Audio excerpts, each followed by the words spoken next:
lo perdono. Suponga que le contesta, oh, no hay necesidad de que me perdone, yo ya me he perdonado. Luego suponga que otra persona que presenció todo esto les dice, oh, ninguno de ustedes necesita preocuparse, yo ya les perdoné a ambos. Mas fue usted el que recibió el puñetazo en la nariz. Amigo, solo la persona que recibió el golpe puede perdonar. Entienda que el pecado es poner nuestro puño en el rostro de Dios, y únicamente Él puede perdonar el pecado. Abandone todas esas fábulas psicológicas que dicen que necesitamos perdonarnos a nosotros mismos y afirmarnos los unos a los otros. Existe un Dios santo. Dios es un Dios santo, y el pecado es un ultraje, un reproche, una rebelión contra un Dios santo que no dejará al pecado sin castigo. El texto de hoy indica 3 verdades maravillosas sobre cómo Dios perdona el pecado y sobre cómo se hace Dios cargo del pecado. La primera es el sufrimiento vicario de la cruz. ¿Lo anotó? El sufrimiento vicario de la cruz. La palabra vicario significa en lugar de, suplente, sustituto. Miremoslo. Primera de Pedro 3:18.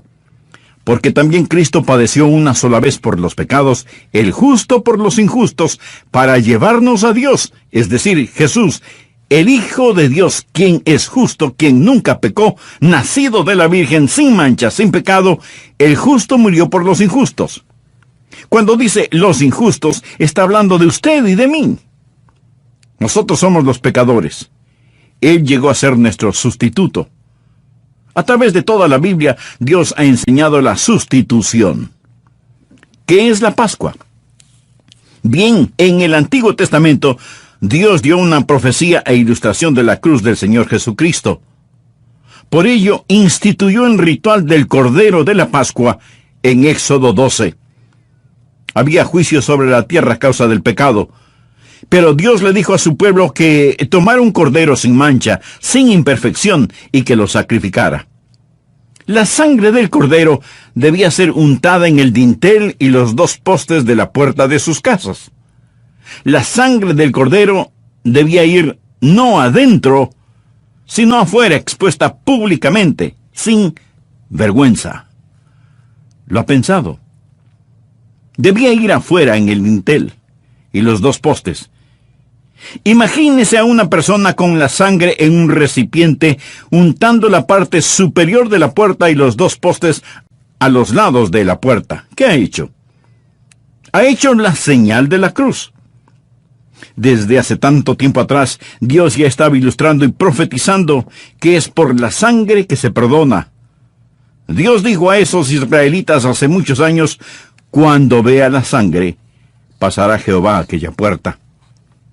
La palabra Pascua proviene de pasará.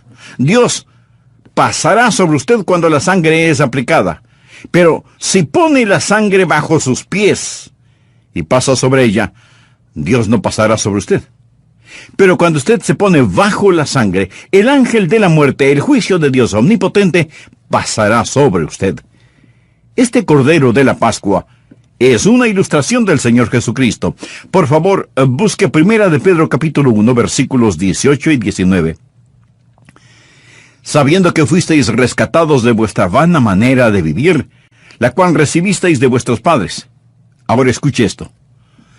No con cosas corruptibles como oro y plata, sino con la sangre preciosa de Cristo, como de un cordero sin mancha y sin contaminación. Jesús es el Cordero de la Pascua.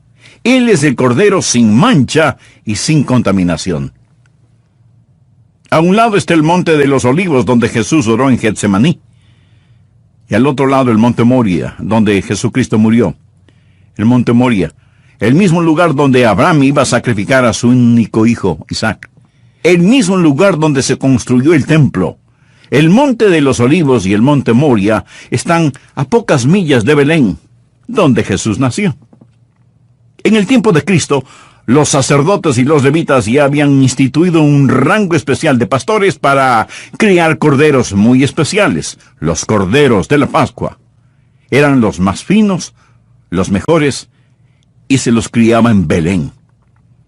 La semana de la Pascua, esos corderos venían desde los campos de Booz en Belén hasta el monte del templo y entraban por la puerta de las ovejas para ser examinados por el sumo sacerdote, los levitas y por los otros sacerdotes.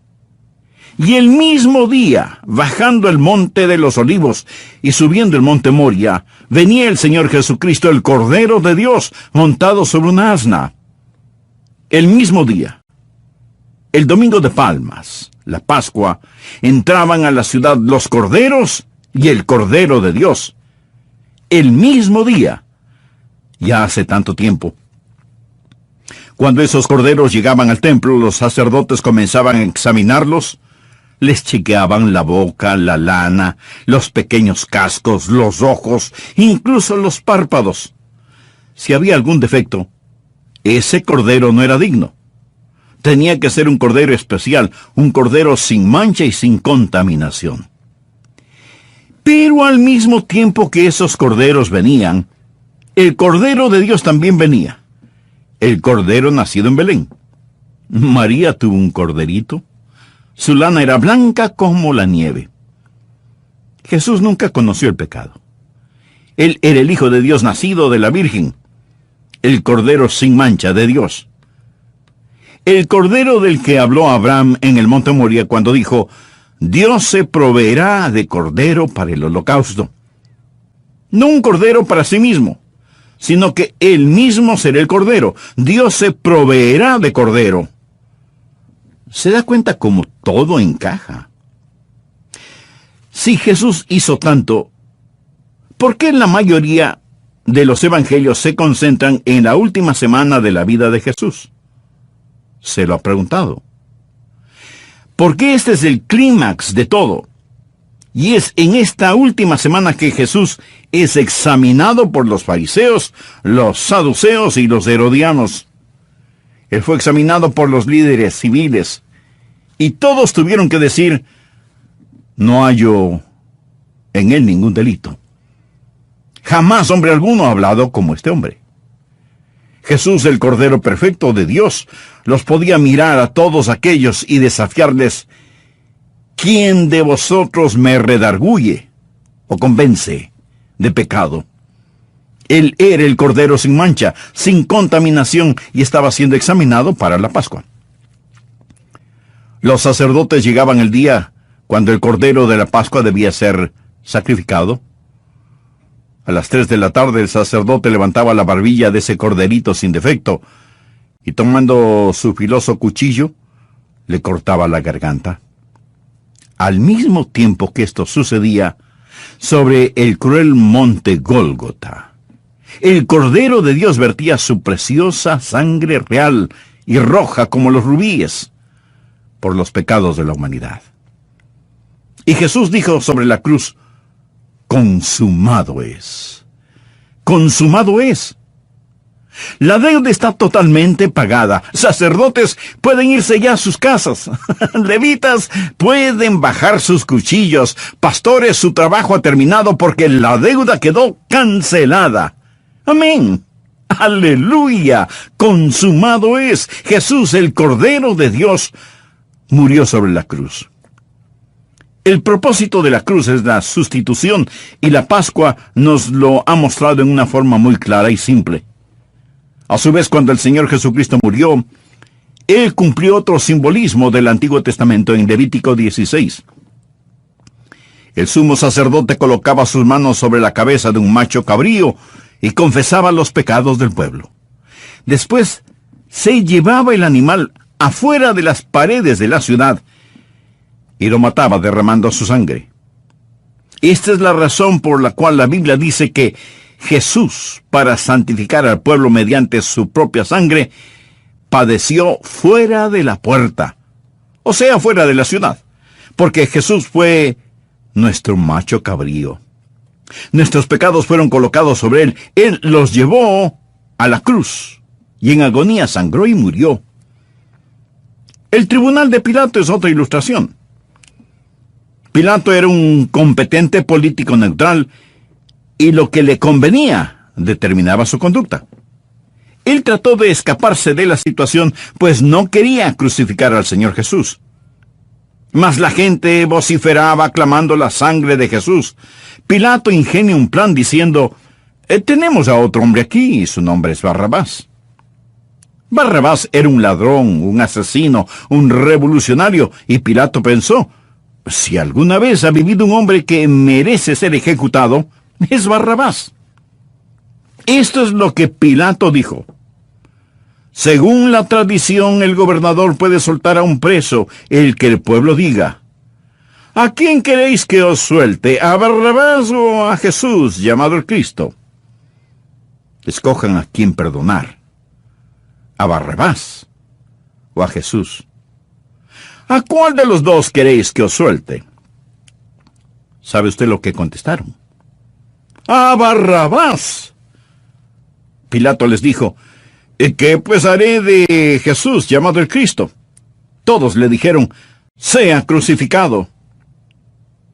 Esta fue la misma multitud inconstante que clamó cuando Jesús entró a Jerusalén el domingo de Palmas, «Hosana al Hijo de David». Ahora demandan, «sea crucificado». Oh, la maldad de los corazones humanos. Ahora decían, «crucifícalo». Y se llevaron a Jesús, el Cordero de la Pascua de Dios, el macho cabrío de Dios, el justo por los injustos, para que muriera sobre una cruel cruz romana. Mas quiero que se imagine otra escena. Imagínese a un soldado romano con una antorcha, caminando en un estrecho pasillo en una prisión romana. Llega hasta una puerta con barras de hierro, alumbra, y adentro, entre las sombras, sobre una colchoneta de paja, hay un hombre temblando como un pájaro atrapado en una jaula, en una trampa. El rostro de este hombre es el espejo de la maldad, y aún así el terror está escrito sobre su cara. El guarda abre la puerta con su llave y dice, «Barrabás, levántate y ven conmigo». Barrabás comienza a rogarle, «No, espere, no me lleve, por favor, tenga misericordia». El soldado romano le responde, «Barrabás, deja de llorar. Nunca he visto a un hombre con la suerte que tú tienes. Barrabás, tú eres un delincuente, pero tú no vas a morir. Hay otro quien morirá en tu lugar. Ven aquí, Barrabás. Mira hacia el monte. ¿Ves la cruz del medio? Barrabás, esa cruz fue hecha para ti, pero hay otra persona sobre esa cruz. Él ha tomado tu lugar». No estoy diciendo que Barrabás era salvo o que llegó a salvarse.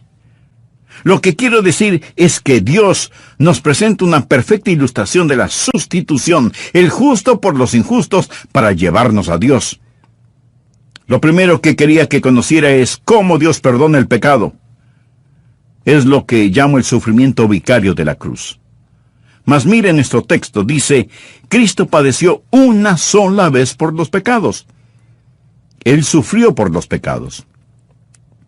En muchos lugares, teatros e iglesias, durante la Semana Santa se presenta el drama de la pasión de Cristo, tratando de ilustrar el sufrimiento del Señor Jesucristo. Mas ningún programa puede alcanzar a representar su sufrimiento. No hay lengua que pueda expresar, garganta que pueda cantar, mano que pueda pintar la tragedia que llamamos Calvario y el sufrimiento del Señor Jesucristo. Existe el sufrimiento emocional de Cristo. Hablamos de ello cuando estudiamos de la copa, cuando el Señor Jesús dijo en Mateo capítulo 26, versículo 38, «Mi alma está muy triste, hasta la muerte». Oh, la agonía emocional. Lucas capítulo 22, versículo 44, «Y estando en agonía, oraba más intensamente, y era su sudor como grandes gotas de sangre». Hace algunos años alguien me entregó un artículo del diario de la Asociación Médica Estadounidense. Y en este artículo para médicos hablaba del sufrimiento del Señor Jesucristo, del sudar sangre. Se llama hematidrosis. Hematidrosis. Y esto es lo que decía. Un fenómeno poco común. Puede ocurrir durante estados altamente emocionales o en personas con trastornos sanguíneos. Como resultado de una hemorragia en las glándulas sudoríparas, la piel de la persona se pone muy débil y sensible. Esto es lo que le sucedió al Señor Jesucristo. Él estaba en tal agonía que sus diminutos vasos capilares estallaron, se rompieron. El Señor Jesús no solamente padeció sufrimiento emocional, sino sufrimiento corporal. Los romanos le azotaron y ellos sabían muy bien cómo hacerlo. Ataban las manos de la víctima y la levantaban hasta que estuviera de puntillas para aumentar el dolor y que la espalda estuviera lisa como la seda. El instrumento de azote era un látigo con un robusto mango y con correas de cuero. Al final de las correas de cuero habían unos pedacitos de hueso, metal y vidrio ingeniosamente atados. Usaban a 2 azotadores, 2 verdugos a la vez. Y al ser estirado el cuerpo, uno comenzaba en la nuca y descendía. El otro empezaba en los tobillos y ascendía. Juntos despellejaban a esa persona parada de puntillas, enroscando el látigo alrededor del cuerpo y desprendiendo un pedazo de carne cada vez que lo jalaban. Estos hombres eran experimentados que sabían muy bien cómo azotar, sabían cómo desprender la carne de tal forma que los nervios y los músculos quedaran expuestos sin sacarle los intestinos. Al soltar a la víctima después de haber sido azotada, ésta caía postrada en el suelo. Los hombres no salían caminando de un azotamiento, salían gateando. Esta es la razón por la que la Biblia dice, llevaron a Jesús atado y le entregaron a Pilato. ¿Por qué lo llevaron? Porque estaba demasiado débil para caminar. Usted puede comprender por qué después Jesús no podía cargar con la cruz. El abuso físico del Señor Jesucristo. Lo golpearon con sus puños, con palos, y luego lo sacaron para que fuera crucificado. ¿Sabe usted por qué los romanos usaban la crucifixión? ¿Sabe por qué usaban la cruz? Porque la crucifixión tenía como fin el ser cruel, poco común, e inspirar terror. Cualquiera que veía una crucifixión decía, sea lo que sea que ocasionó tal castigo, yo no lo haré. Romanos, haré lo que me ordenen, pero no me crucifiquen. De esto se trataba la crucifixión. El Señor Jesucristo aceptó los terrores de la cruz para poder llevar sobre él nuestros pecados, redimirnos y hacernos aceptos delante de su Santo Padre. ¿Qué significa la cruz para usted personalmente? Si solo es un símbolo religioso o un adorno complementario de la moda, usted, mi amigo, está perdido espiritualmente. Necesita ser salvo. Voy a hacer un breve resumen del programa anterior para proseguir con el material de hoy. Busquen su Biblia, 1 de Pedro 3:18. Porque también Cristo padeció una sola vez por los pecados, el justo por los injustos, para llevarnos a Dios. Este es un versículo maravilloso. En él hay suficiente dinamita del Evangelio como para dinamitar el pecado, el odio, el dolor y la enfermedad de la vida de cualquier persona. Pero la dinamita debe ser encendida por la chispa de la fe. Y entendiendo que solo Dios es el único que puede perdonar nuestros pecados. Entendiendo que el pecado es poner nuestro puño en el rostro de Dios en actitud de franca rebeldía. Dios es un Dios santo. Y el pecado es un ultraje, un insulto, un desafío contra un Dios santo que no dejará ningún pecado sin castigo. En el versículo de hoy hay 3 verdades extraordinarias de cómo Dios perdona el pecado. La primera es el sufrimiento vicario de la cruz.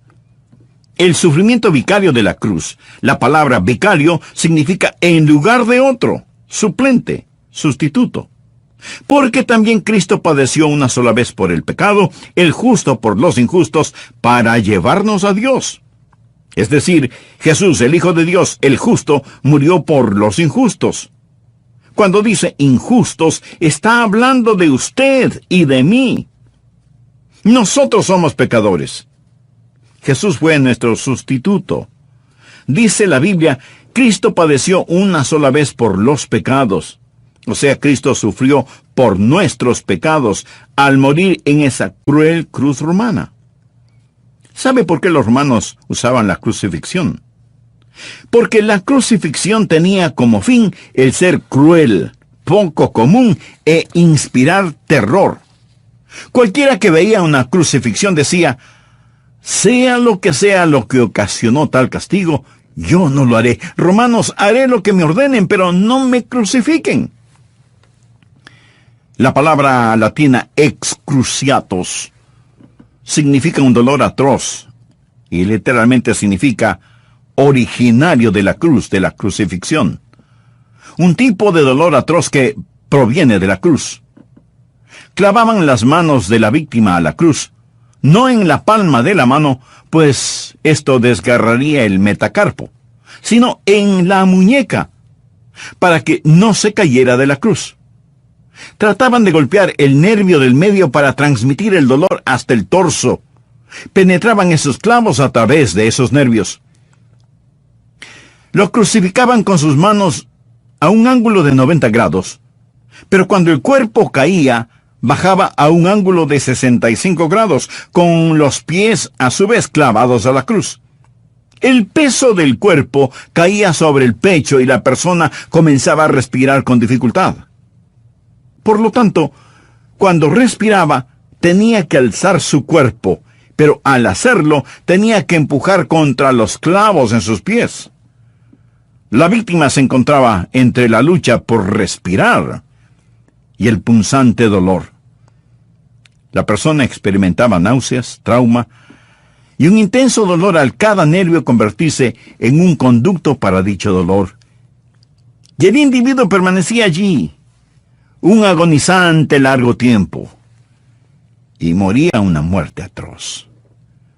Existe la agonía física, la agonía emocional y el sufrimiento emocional de la cruz. No solo Jesucristo bebió la copa, la contaminación del pecado, sino también llevó la corona, el castigo del pecado. Por ello la copa y la corona nos hablan de la cruz, de Jesús bebiendo la contaminación y recibiendo el castigo. No es que él haya pecado. Recuerde, el justo por los injustos. Él pagó el precio. ¿Y cuál era el precio? El estar separado del Dios omnipotente. No solo Dios el Padre se separó de él, sino que en ese momento Jesús también se volvió en el objeto detestado por el Padre y Dios. El Padre tuvo que mirarlo como mira a un pecador y encargarse de él como lo haría con cualquier pecador. ¿Comprende ahora el texto de Pedro? También Cristo padeció una sola vez por los pecados, el justo por los injustos. Este es el sufrimiento vicario de la cruz. El sufrimiento vicario de la cruz. Amigo, mi corazón se conmovió tanto al estudiar para este sermón. Aquí está la segunda verdad que deseo que observe. La satisfacción vital de la cruz. Miremos el texto. Hay una palabra que no quiero que pase por alto. Porque también Cristo padeció una. ¿Cuál es la palabra? Una. Cristo padeció una sola vez por los pecados. Amigo, esto no significa había una vez. Esto significa una vez y para siempre. Significa una vez y para siempre. Cuando Jesús dijo, consumado es, dijo que la deuda quedó cancelada en su totalidad. En Roma, cuando encerraban a un hombre en prisión, cuando se le encontraba culpable de un crimen, escribían un certificado de deuda y se lo colgaban sobre la puerta de su celda. Era su deuda al Estado y a la sociedad. Era lo que su pecado, su crimen había provocado. Y después de servir su tiempo, pagar la pena y satisfacer las demandas de la ley, entonces escribían sobre ese certificado de deuda, cancelado, pagado en su totalidad, y se lo entregaban al prisionero. ¿Sabe usted cuál era la palabra que escribían sobre eso? Tetelestai. ¿Sabe lo que significa? Consumado es. Consumado es. cancelado. Ese hombre no tendrá que regresar a prisión otra vez. Nunca volverá a estar en peligro o será arrestado por el mismo crimen. Si lo acusaban de nuevo, él podía decir, sí, lo cometí, pero ya pagué, está consumado. No pueden llevarme 2 veces por el mismo crimen. Y esto es lo que dice que Jesús padeció una sola vez por los pecados. ¿Y qué blasfemia es decir que necesitamos otro sacrificio por los pecados? Hebreos capítulo 10, versículos del 12 al 14. Pero Cristo, habiendo ofrecido una vez y para siempre un solo sacrificio por los pecados, se ha sentado a la diestra de Dios. De ahí en adelante esperando hasta que sus enemigos sean puestos por estrado de sus pies. Ahora presta atención a lo siguiente. Porque con una sola ofrenda hizo perfectos para siempre a los santificados. ¡Aleluya! Este es el porqué de la seguridad eterna. ¿Sabía usted que si fuera posible perder la salvación después de haberse salvado, lo cual no es posible, pero supongamos que puede perder su salvación después de recibir a Cristo como Señor, para que usted pudiera salvarse nuevamente, Jesús tendría que morir otra vez? Verá, cuando Jesús murió, fue solo válido por una sola salvación. Válido únicamente para una salvación. Porque con una sola ofrenda hizo perfectos para siempre a los santificados. Jesús dijo, consumado es, está cancelado, pagado en su totalidad. No hay nada que usted pueda hacer, ni nada que necesite hacer. Existe el sufrimiento vicario de la cruz. Existe la satisfacción vital de la cruz. La Biblia dice en Isaías 53:11 que Dios, el Padre, verá el fruto de la aflicción de su alma y quedará satisfecho. Dios está satisfecho con lo que Jesús hizo sobre la cruz. La deuda del pecado está pagada. ¡Aleluya! Aquí está la tercera verdad que deseo que vea. No solo el sufrimiento vicario de la cruz, la satisfacción vital de la cruz, el justo por los injustos, sino también la salvación victoriosa de la cruz. Cristo padeció una sola vez por los pecados, el justo por los injustos. ¿Para qué? Para llevarnos a Dios. ¿Lo ve? Léalo. Para llevarnos a Dios. ¿Qué hace el pecado? El pecado nos separa de un Dios santo. ¿Qué hace la cruz? Sobre esa cruz, Jesús tomó a Dios santo con una mano, al hombre pecador con la otra mano, y por medio de la sangre de su cruz, Él reconcilió a Dios y al hombre. Él hizo las paces por medio de la sangre de su cruz, para con su cruz llevarnos a Dios, para llevarnos a Dios. La palabra llevarnos es la palabra griega proago, que significa tomar a un individuo y presentarlo ante el rey o ante un dignatario. Esto es exactamente lo que Jesús ha hecho. Jesús nos ha tomado de la mano para presentarnos ante Dios el Padre. Él nos lleva a Dios. Él intercede. Padre, estos son míos. Yo los compré con mi sangre sobre esa cruz. ¿Le anima a usted esto? A mí sí. Escuche Romanos, versículo 10. Porque si siendo enemigos fuimos reconciliados con Dios por la muerte de su Hijo, mucho más estando reconciliados, seremos salvos por su vida. El rey David en el Antiguo Testamento tuvo un hijo, su nombre era Absalón. Y él se rebeló contra su padre. Y había una mujer de Tecoa que le dijo a David, usted necesita hacer algo para reconciliarse con su hijo, para que él regrese, para traer a su hijo. Pero David no lo hizo. Y la mujer le dijo, Rey David, usted no actúa como Dios actúa. Anote este precioso versículo en el margen de su Biblia, 2 de Samuel 14, verso 14. Y la mujer dijo, porque de cierto morimos, Y somos como aguas derramadas por la tierra que no pueden volver a recogerse. Ni Dios quita la vida, sino que provee medios para no alejar de sí al desterrado. ¿No es este un gran texto evangelístico en el Antiguo Testamento? Somos como aguas derramadas por tierra. Ni Dios quita la vida, sino que provee medios para no alejar de sí al desterrado. Dios tiene un medio para traernos de regreso. Deseo contarle una historia verídica. Selecciones publicó esta historia. Un hombre de negocios de Nueva York, de descendencia húngara, que vivía en Long Island, Nueva York, para ir a trabajar siempre abordaba el metro en Long Island a las 9:05 todas las mañanas. Este hombre, que se llamaba Marcel Sternberger, un día un amigo suyo estaba enfermo y Marcel decidió quedarse con su amigo ese día e ir a trabajar más tarde.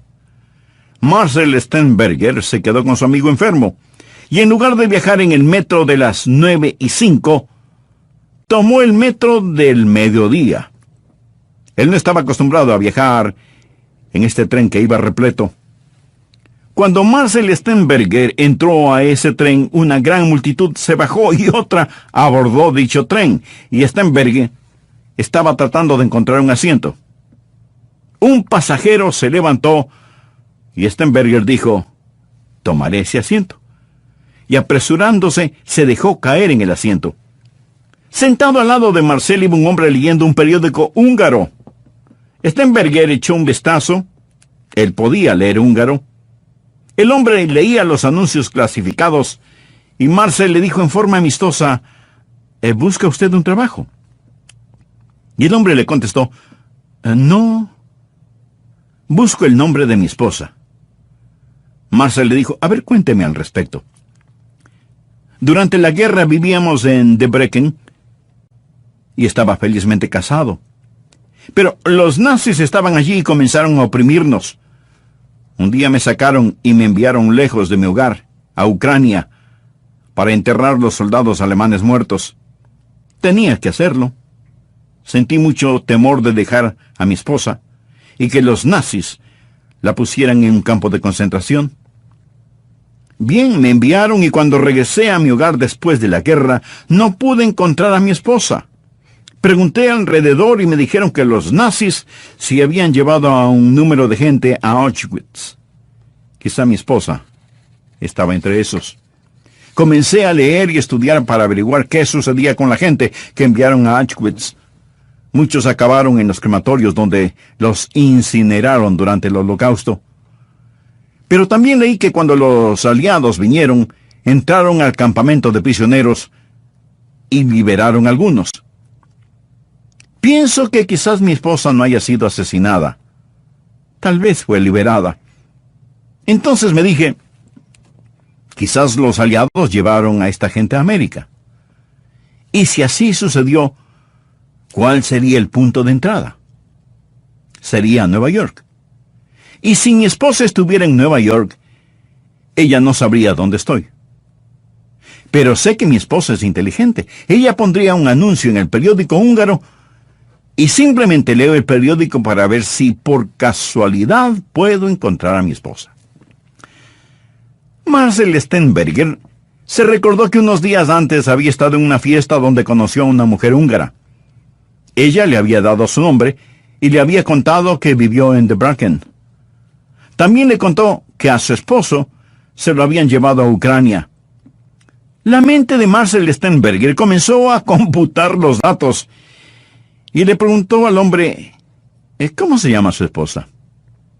El hombre respondió, mi esposa se llama María Basken.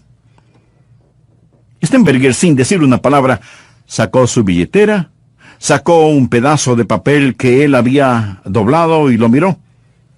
Y ahí estaba el nombre, María Basken. Le dijo, señor, es muy importante, por favor, ¿se bajaría usted del tren conmigo en la próxima parada? No le dijo el por qué, pero el hombre confió en él y bajaron. Sternberger tenía el número telefónico de María. Buscó un teléfono público, puso la moneda y marcó el número y dijo: «Hola, ¿quién habla?». Ella contestó: «Es María». Marcel le dijo: «Bien, soy Marcel Stenberger. María me recuerda. Nos conocimos hace unos 3 días». «Oh, sí, señor, lo recuerdo». «María, ¿ha estado casada? ¿Ha tenido usted esposo?». Ella contestó: «Yo no sé si tengo un esposo o no ahora, pero sí lo estuve. No lo he visto desde la guerra». «María, ¿cuál es el nombre de su esposo?». «El nombre de mi esposo es Bello. Bello Baskin». Marcel le dijo: «Discúlpeme un momento, María. Señor, ¿cuál es su nombre?». «Oh, me llamo Bello. Bello Baskin». Marcel le dijo: «Señor, tome este teléfono. Usted va a presenciar un milagro». Él tomó el teléfono y dijo: «Hola». Y al otro lado de la línea, una sorprendida María solo pudo decir: «Oh, eres tú, mi querido esposo. María, María, mi amada esposa». Y María le hizo saber que ella había estado orando para poder encontrarlo. Selecciones publicó esta historia y luego enfatizaron: algunos dirán, si son escépticos, que fue una coincidencia. Pero Selecciones hizo estas preguntas: ¿cuáles son las probabilidades de que este hombre, quien normalmente viajaba en el tren de las 9:05, tomara el tren de las 12? ¿Cuáles son las probabilidades de que él lograra sentarse en el único asiento desocupado en todo el tren? ¿Cuáles son las probabilidades de que este hombre estuviera leyendo un periódico húngaro? ¿Cuáles son las probabilidades de que 3 días antes él hubiera conocido a esta mujer, María, y hubiera notado su nombre? Y luego Selecciones afirmó: no fue por casualidad. Dios viajó en el metro esa mañana. Dios ideó medios para reunir esta pareja, pero quiero decirle algo, amigo, que existe un milagro más grande que este. Existe un milagro más grande que este. Dios ideó medios para que sus desterrados no estén separados de Él. Y Jesús en aquella cruz murió por usted. Oh, el amor que lo pensó, la gracia que trajo la maravillosa salvación. Dios quedó satisfecho con el sacrificio que Jesús hizo sobre esa cruz. Y ahora usted puede recibirlo. ¿Qué debe hacer usted hoy?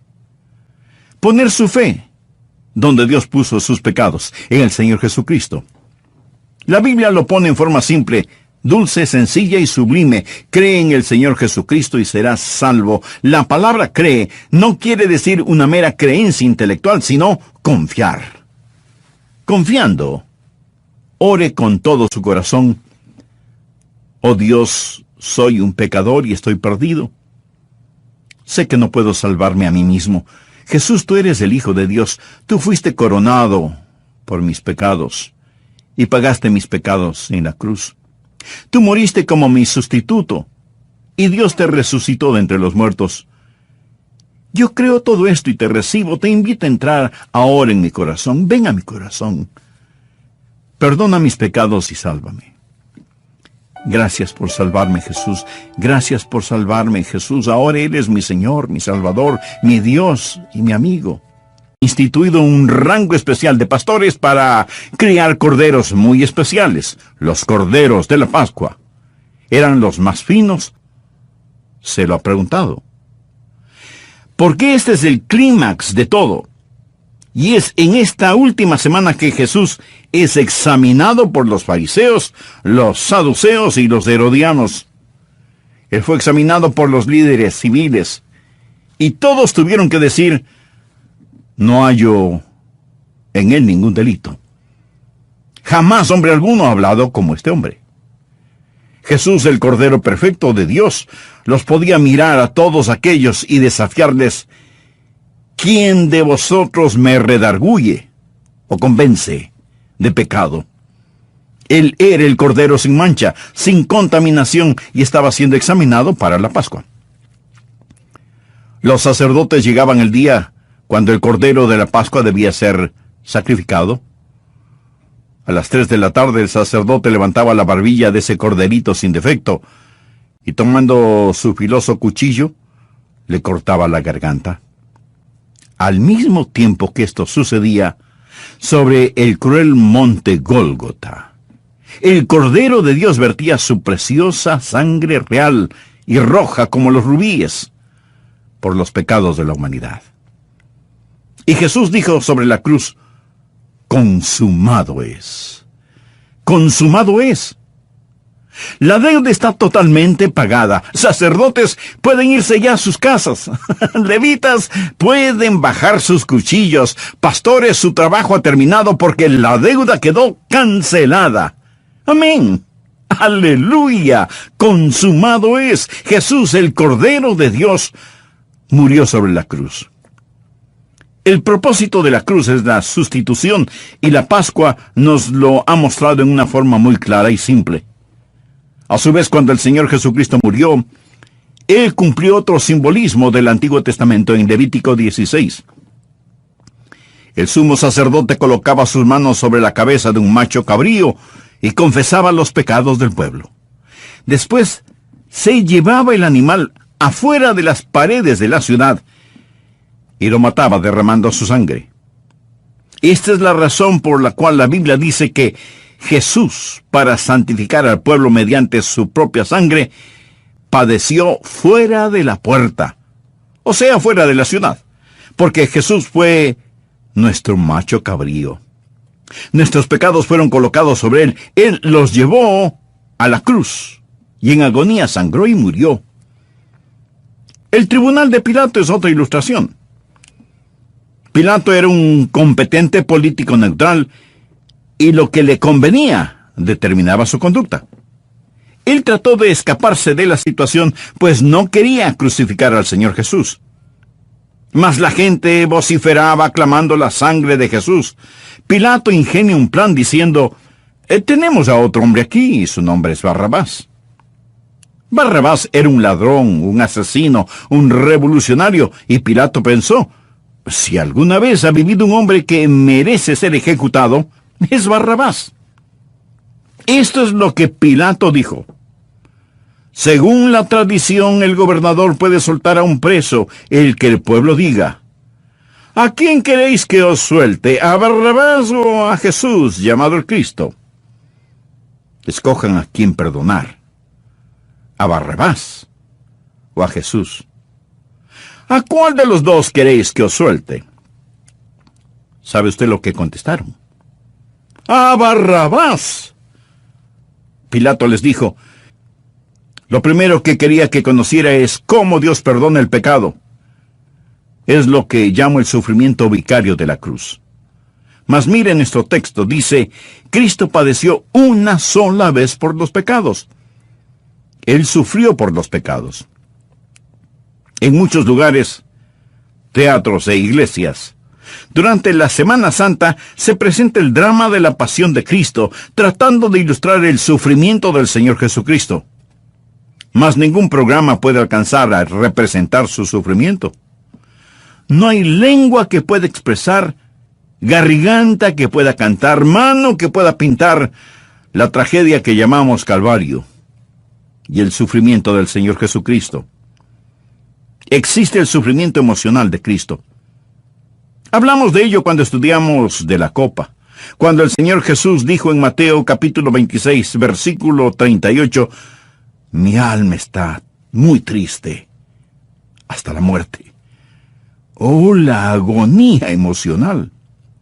Lucas capítulo 22, versículo 44, y estando en agonía, oraba más intensamente, y era su sudor como grandes gotas de sangre. Hace algunos años alguien me entregó un artículo del diario de la Asociación Médica Estadounidense.